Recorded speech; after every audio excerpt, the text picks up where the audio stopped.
Mukama yebazibwe bantu ba Katonda balungi mbabuzaako mu linnya lya Mukama waffe Yesu Kristo ng'era nsaba Mukama atuweemu omutukuvu atukulembere nga tugabana obubaka obwa leero emmere y'omwoyo etujjukiza okutambulira mu butuukirivu n'okwenenya nga tukoze ensobi kubanga Mukama ffenna atuwadde akakisa abakyaliwo nga tuli balamu atuwadde akakisa okwenenya tudde gy'ali akakisa akatuwadde ensonga lwaki tuli balamu abo bonna abataliiwo abavudde mu bulamu buno tebakyalina kakisa kwenenya neffe abaliwo atuwadde akakisa okwenenya. Olwaleero ngenda kwogerako ku bwakabaka bwa Katonda era mu bulamu bwaffe obw'omwoyo kubanga Katonda mwoyo. Obwakabaka bwa Katonda nabwo bwa mwoyo, tubulaba tuli mu mwoyo era tufuna obumanyirivu bwa bwakabaka bwa Katonda nga tuli mu mwoyo, nga tuli mu nsi ey'omwoyo. Ffe tuli bantu ba mwoyo ba bwakabaka obw'ekitangaala. Omuntu yenna w'omutunuulira osobola okulaba ekyo amaaso go kye galaba, naye Mukama waggulawo amaaso go n'olaba mu nsi ey'omwoyo, omuntu aba afaanana bulala. Okugeza singa abaawo abantu nga basatu nga batambula nga bajja gy'oli ng'obatunuulidde wano mu nsi yaffe etali ya mwoyo, oba olaba abantu basatu naye abantu abo singa babanga katugeze kwabo basatu ng'omu ku bo Mukristaayo era ng'alina enkolagana ne Yesu Kristo, omwoyo gwa Yesu Kristo nga guli munda mu muntu oyo, ng'alina enkolagana ne Yesu Kristo, waba ali omu ku abo abasatu wano mu maaso kye tulaba bonna era bantu ng'aba bulijjo, naye mu mwoyo omuntu ono alina enkolagana ne Yesu Kristo, alina omwoyo wa Katonda ng'ali mu ye n'okwagala kwa Katonda. Mu mwoyo tafaanana ng'abalala. Mu mwoyo aba mulwanyi nga wa kiwago ng'aliko n'omuliro ogumwetoolodde.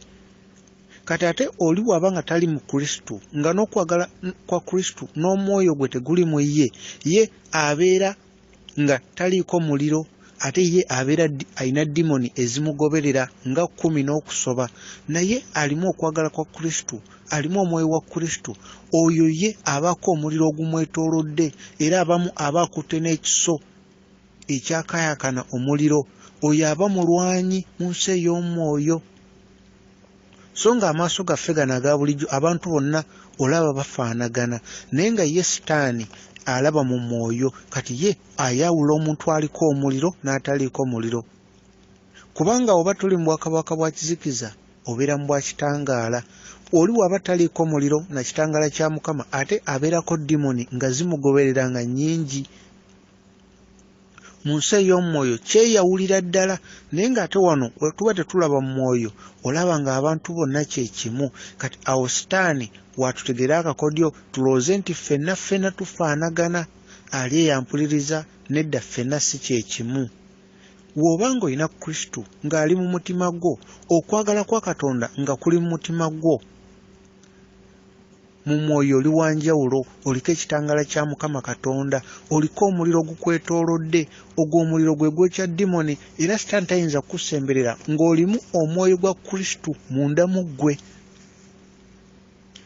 Era wano ku maaso gaffe tulaba abantu bonna Abakristaayo kye kimu, naye oyo alimu omwoyo wa Kristo wanjawulo nnyo mu mwoyo, wanjawulo nnyo mu mwoyo, kubanga oyo aba wa Kristo. Ke kabonero akalaga nti oyo wa Kristo si wa Sitaani. Wadde wano ffe tulaba abantu bonna nga kye kimu. Kyova olaba mu Bayibuli mu kitabo kya Romans chapter 8 verse 9, Bayibuli etulaga nti oyo ataliimu mwoyo wa Kristo si wa Kristo. Oyo ataliimu. Kati weebuuze, omwoyo wa Kristo ali munda mu ggwe? Yesu Kristo omwoyo gwe guli munda mu ggwe? Okakasa mweguli? Okisuubira, okiteebereza oba okiwulira? Kubanga kyawukana okumanya ebyawandiikibwa byokka n'okumanya omwoyo n'okufuna obumanyirivu bwa Yesu Kristo oyo ali munda mu ggwe. Mu byawandiikibwa tusobola okumanya ebikwata ku Katonda, ebikwata ku Yesu Kristo, tusobola obimanya mu byawandiikibwa. Naye ebyawandiikibwa tebisobola kuleeta Yesu Kristo n'abeera munda mu ffe. Ekyo kya bumanyirivu, kijja na kutambulira mu butuukirivu. Okutambulira mu butuukirivu kitegeeza ekigambo kiri kye tusoma mu Bayibuli tukitadde mu nkola ne tukifuula omutindo obulamu bwaffe kwe butambulira. Ekyo kye kisumulula amaanyi agali mu kigambo. Ekyo kye kisumulula amaanyi agali mu kigambo. Olwo tuba bantu ba mwoyo kuba ffe tetuli bantu ba nsi eno. Ate era ne mu Bayibuli bw'osoma mu Yokaana, bw'osoma mu kitabo kya Yokaana chapter 5 verse 39 n'osoma verse 40 ne 41, Yesu Kristo yagamba Abayudaaya nti basoma n'obwegendereza ebyawandiikibwa nga balowooza nti ebyo bijja batwala mu bulamu obutaggwaawo. N'abagamba nti ebyawandiikibwa biwa bujulizi ku bimukwatako, naye bagaana okukkiriza okutwala Yesu Kristo bafune obulamu. Awo kye yali abagamba nti ebyawandiikibwa babisomye era bakugu mu byawandiikibwa, naye ebyawandiikibwa byogera ku Kristo, byogera ku bimukwatako, naye ye kennyini omufuna ofune obulamu obutaggwaawo olina kweyawula ku bintu bya nsi eno, oba olina kweyawula ku bintu bya nsi eno. Olwo n'okkiriza ye Yesu Kristo, oba olina kweyawula mu bintu bya nsi eno n'okkiriza ye. Kubanga wetusoma mu Yokaana ekisooka 1 John n'osoma 1 John chapter 2 verse 15 ne verse 16 wagamba nti toyagala bintu bya nsi eno, era wagamba nti oyo yenna ayagala ensi eno okwagala kwa Katonda kitaffe tekuli mu ye. Ebintu byonna mu nsi, okwegomba kw'omubiri, okwegomba kw'amaaso, amalala ag'obulamu, tegava eri Katonda kitaffe naye gava mu nsi eno. Era wagamba nti eno ensi n'okwegomba kwayo byonna bijja kuggwaawo, naye oyo akola Katonda kyayagala agenda kubeerawo emirembe n'emirembe. Bino byonna byogera ali yampuliriza muganda wange mu Kristo nga ngezako okulaga nti tulina okuyaayana okubeera abantu ab'omwoyo. Yesu Kristo waddala era oba olina enkolagana osobola okwawula nti kati waali antaddeko omukono ku kibegaabega, waali kati ambuuzaako, oba olina enkolagana nga si yakubuusabuusa, era omulala gw'ogamba nga ye amanyi byawandiikibwa, bambi ayinza n'okugamba oli mulalu ne byogera tobimanyi. Naye ng'ate obwakabaka bwa Katonda buba munda mu ggwe okusobola okufuna obumanyirivu obwo. Ngera ne Bayibuli etulaga mu kitabo kya Ecclesiastes chapter 3 verse 11 etulaga nti obwakabaka bwa Katonda abutadde mu mutima gwo, mu mutima gwo. Ne osoma Luke chapter 17 verse 21 era eddamu ekintu kye kimu. Yesu Kristo ali munda mu mutima gwo, obwakabaka bwa Katonda abutadde mu mutima gwo.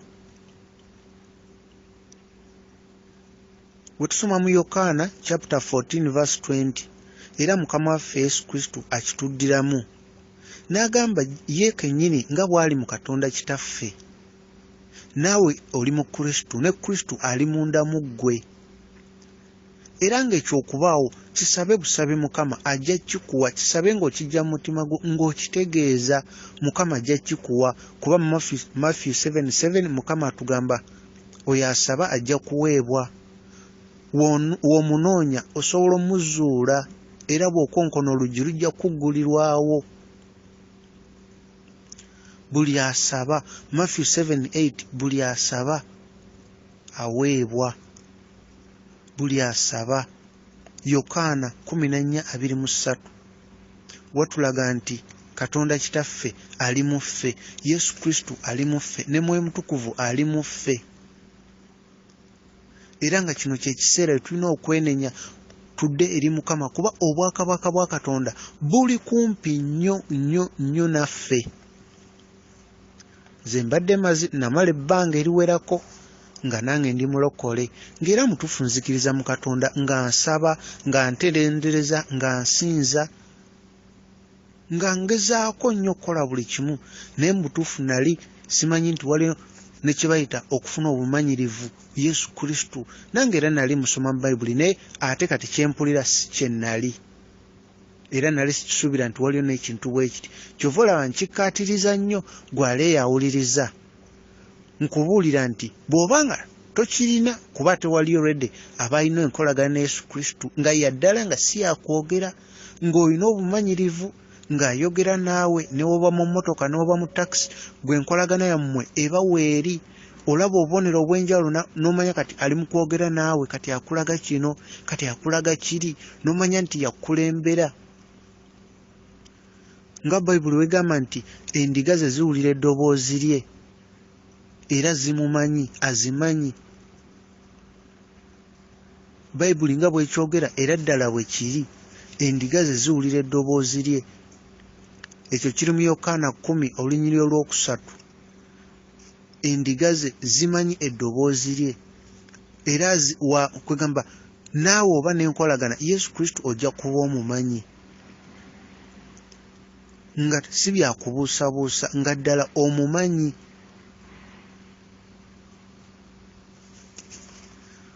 Tulina okutambulira mu butuukirivu n'okwenenya ng'okoze ensobi. Enkolagana eyo okusobola oginyweza, enkolagana eyo okusobola ogibeezaawo, tulina okutambulira mu butuukirivu. Eddakiika emu w'oviira mu nkolagana naye omanya nti kati taliiwo, okiwulira mangu munda mu ggwe n'omanya kati taliiwo, n'omanya kati nina okwenenya, era kikuluma nnyo mu mutima ng'olaba ovudde ku Mukama. Oba omenye mu ssaala obanga kuba okubeera ne Mukama obeera nako kwegamba kusaba, obeera buli kiseera ng'oli mu kusaba enkolagana naye, oba osaba obutaweera naye nga si mu kusaba nga nze bwe nali nkumanyi nti okusaba obeera oba mu kifo kimu n'ofukamira n'osaba. Yesu okwo okusaba si kubi, naye okusaba nga toweera obeera osaba mu mwoyo, obeera osaba mu mwoyo. Mukama mwoyo, tulina omusaba nga tusaba mu mwoyo. Twetaaga okwagala kwa Katonda kubeere mu mitima gyaffe, mu mutima gwo. Yokaana 5:42. Twetaaga okwagala kwa Katonda kubeere mu mutima olwo tusobole okubeera n'enkolagana naye kubanga ffe twayonoona. Kati Yesu Kristo ajja mu mutima gwaffe n'agifuula ennyumba ye n'atuula mu mutima gwaffe. Kati olw'okuba ffe twayonoona tuba tetukyasobola genda mu maaso ga Katonda kitaffe, naye Yesu Kristo ali munda mu ggwe, oyo yagenda mu maaso ga Katonda era Katonda n'akuwa ebyo ebya Kristo kubanga ye yasasula omuwendo, ffe twayonoona. Kati w'obeera mu ye n'abeera mu ggwe, Katonda kitaffe awakutunuulira alaba omwana we mu ggwe era n'akuwa ebyo by'alina okuwa omwana we. Tujjukire Katonda kwagala era okuviira ddala mu kutondebwa kw'ensi eno olw'okwagala yatuwa ekitangaala. Mu kutonda yasooka kitangaala, ekyava mu kitangaala okusookera ddala ekitangaala kyava mu kwagala kuba buli kimu kye yatonda yakitonda na kwagala, era olw'okwagala yateekawo ekitangaala. Okuva mu kitangaala mwavamu obulamu. Kati naffe bwe kiri, okwagala kwa Katonda kulina kusooka kubeera munda mu ffe, kwe kujja okuvaamu ekitangaala. Ekitangaala ekyo kye kijja okuvaamu obulamu. Mu buli kimu kye tukola kibeeremu obulamu, ebigambo bye twogera bibeeremu obulamu. Ekyo kye yayogera nti mu mitima gyaffe mujja kuvaamu emigga gy'amazzi ag'obulamu, bwe kityo bwe kijja okubaawo, naye nga okwagala kwa Katonda kulina kusooka kubeera mu mutima gwo munda, kubanga omutima gwaffe y'empuliziganya ne Katonda. Omutima gwaffe y'empuliziganya kubanga kyengeza kuga empuliziganya gye tukosa n'abantu abalala si yemu gye tukosa ne Katonda. Osobola okuba ng'oyogera n'omuntu naye ng'ate essaawa yemu owuliziganya ne Katonda ng'omuwulira ng'ate nawe oyogera naye, kuba empuliziganya si yemu. Wano omuntu ono oba oyogera naye nga bulijjo ng'eddoboozi ly'owulira naye ng'ate gwe mu mwoyo oli kwogera ne Katonda. Empuliziganya si yemu. Obwakabaka bwa Katonda bulina okubeera munda muffe mu mitima gyaffe. Ekyo kyogerako Ecclesiastes chapter 3 verse 11. Obwakabaka bwe yabuteeka mu mutima gwaffe, mu mutima gwo. Naye ekyo okubeerawo olina okuba ng'olina okwagala kwa Katonda kitaffe munda mu mutima gwo. Tujjukire bwe tuba tusaba Mukama kye yatuyigiriza, Matayo 6 olunyiriri olw'10. Bwe tuba tusaba bwe yatuyigiriza ne tugamba nti obwakabaka bwo bujje, by'oyagala bikolebwe ku nsi nga ebikolebwa mu ggulu. Kati obwo obwakabaka bujja mu mutima gwo, era ebyo by'ayagala bikolebwa ku nsi nga ebikolebwa mu ggulu nga biva mu mutima gwo, nga biviira ddala mu mutima gwo. Ye Mukama atunuulira mitima. Sitaani ye akozesa bwongo na ndowooza. Kyova olaba ye Sitaani ateekawo obukodyo n'ateekawo n'ennaku nga z'olaba ennaku ezo eza Sitaani nga Christmas. N'aluteekawo Sitaani ye ng'akimanyi mu ndowooza y'abantu bagenda kulowooza bakuza lunaku Mukama waffe lwe yazaalibwa, so nga Sitaani alimba. Nga Sitaani akimanyi mu ndowooza y'abantu, akimanyi bategese kwambala bulungi, bagende babeere mu kyaki basabe, babeere bamu kwabo bagenze okusaba nga bambadde bulungi, bagende bakyalire ku mikwano gyabwe, balye emmere, bajaguze, nga kiri mu ndowooza mu bwongo. Naye ate mu mutima Katonda gwalaba nga waliyo ebigendererwa birala bye bagenda okukola kw'olwo olunaku mu kusanyuka ne mu kujaganya, ng'ebigendererwa birala. Ate ye Mukama atunuulira mutima. Kati ye Sitaani kyava ateekawo ennaku ng'ezo abantu bajaganye nga wano ekifaananyi kungulu kya kusinza Mukama, naye ng'ekiri wansi mu mutima kw'olwo olunaku ebigenda okukolebwa ate bisinga kusanyusa Sitaani. Emikolo gyonna ebivulula ebibaayo, omwenge lwe banywa, kugamba obubenje ne bubaawo, Sitaani ye eri n'akuba n'asanyuka, naye nga Katonda alaba ye kiri mu mutima.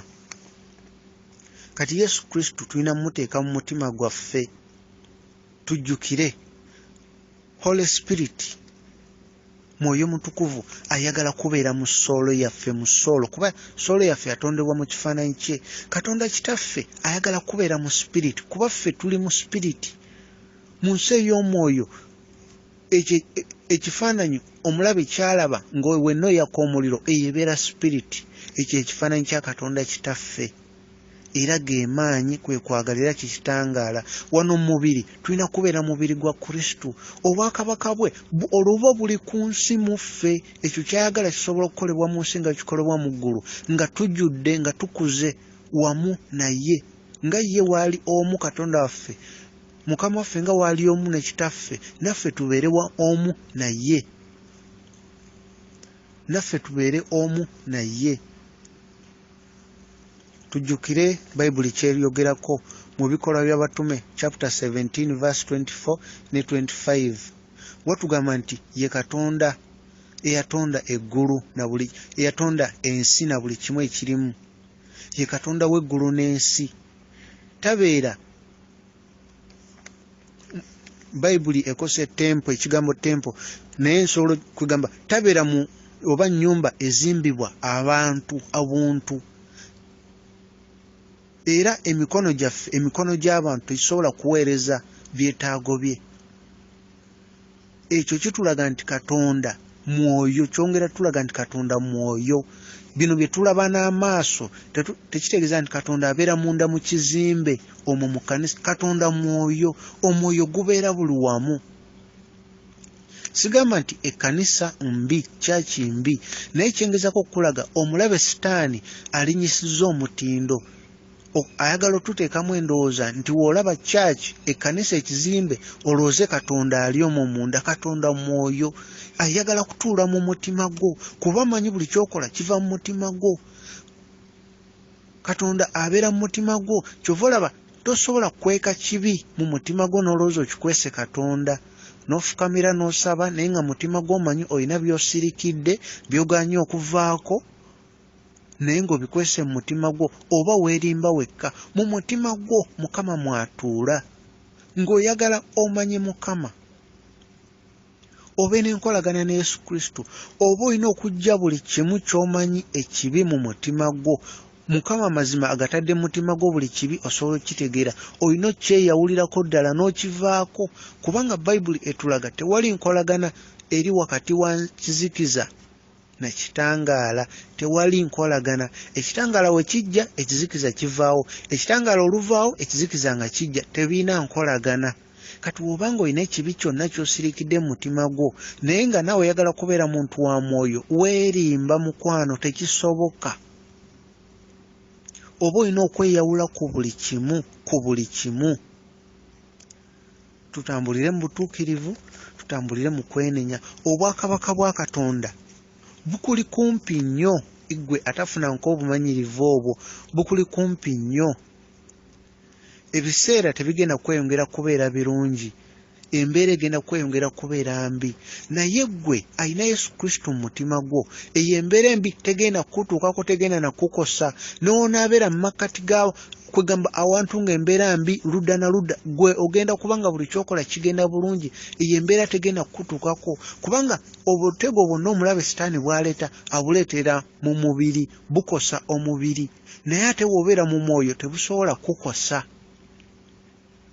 ebyokulwanyisa byonna omulabe byaleeta bw'obeera mu mwoyo tebisobola kutuukako kuba mu mwoyo oliko omuliro gukwetoolodde n'ekitangaala kya Mukama tebikwata naye bw'oba toli mu mwoyo byonna omulabe byaleeta bigenda kukwata go ge mazima Yesu Kristo ayagala kubeera mu mutima gwo mwayagala okuteeka ennyumba ye mu mutima kati ekibi kye tukwese mu mutima kye kiremeseza Mukama otuwa okubikkulirwa era kyekituleetera obutalaba mu mwoyo ekibi ekikwekeddwa ku mutima oba olina okweyawula ku buli kimu ne weba namba ya ssimu ng'ogina mu masimu go ng'omaye n'ennamba omulaba agikozesa okutwala mu kyamu ennamba gigyeemu omanye lyekkuba oligadde osalewo okunoonya Mukama Katonda okuva mu mutima gw'osalewo